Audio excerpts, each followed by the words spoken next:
Voice of Cameroun, la voix de l'espérance.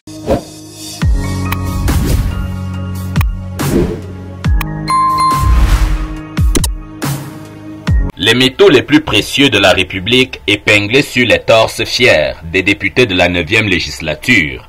Un exercice conduit par Cavaillé Yéguié Djibril, le chef de cette auguste chambre, où prennent fin les travaux de la session ordinaire, la 2e de l'année législative.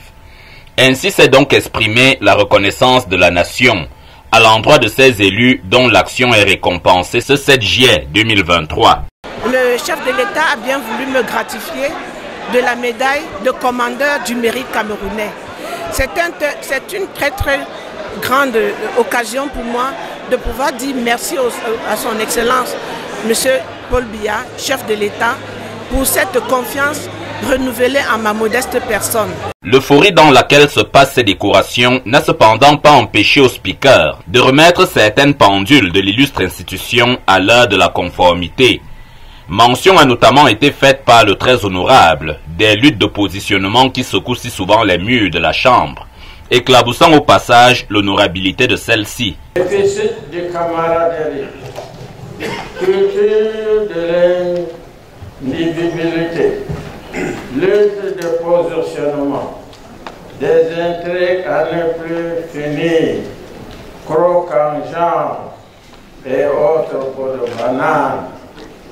On pourrait croire que les élus de la nation visent d'autres objectifs que ceux pour lesquels leur présence est requise à l'hémicycle.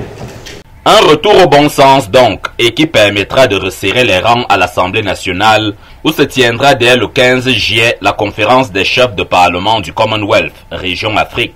Vous vous en doutez, cet événement interpelle les parlementaires que nous sommes et dans les régions du Cameroun.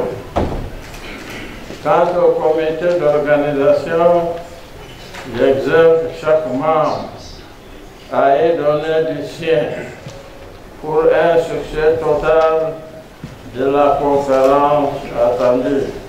En face du pupitre, des élus qui commentent ces 30 jours de session parlementaire dont le bilan pour beaucoup est un verre à moitié plein. Nous avions appelé à des séances plénières spéciales dédiées par exemple à la crise anglophone qui continue sur le terrain. Parce que nous continuons à dire que jusqu'ici l'Assemblée nationale ne s'est pas encore prononcée. Nous pensions qu'on ait une plénière spéciale sur la problématique des cartes nationales d'identité au Cameroun. Nous pensions qu'il y ait une plénière spéciale sur la réforme des chefferies traditionnelles au moment où nous sommes entrés dans la République. Nous traînons le pas. Nous avons des objectifs qui ont été édités, mais ces objectifs ne sont pas atteints. Pourquoi? Parce que les moyens pour pouvoir atteindre ces objectifs ne sont pas clairement définis et nous avons peur que nous ne puissions pas atteindre le bout du tunnel comme on a l'habitude de le dire. Nous avons, dans une sorte de révolution initiée depuis l'année dernière, procédé au débat d'orientation budgétaire, question d'harmoniser nos vues sur ce que nous devions avoir comme budget pour l'exercice 2024 et même pour la période 2024-2026. Clap de fin de la session ordinaire de juin, une moisson de 11 lois votées et la résolution de faire mieux en novembre, mois de la prochaine et dernière session ordinaire de l'année.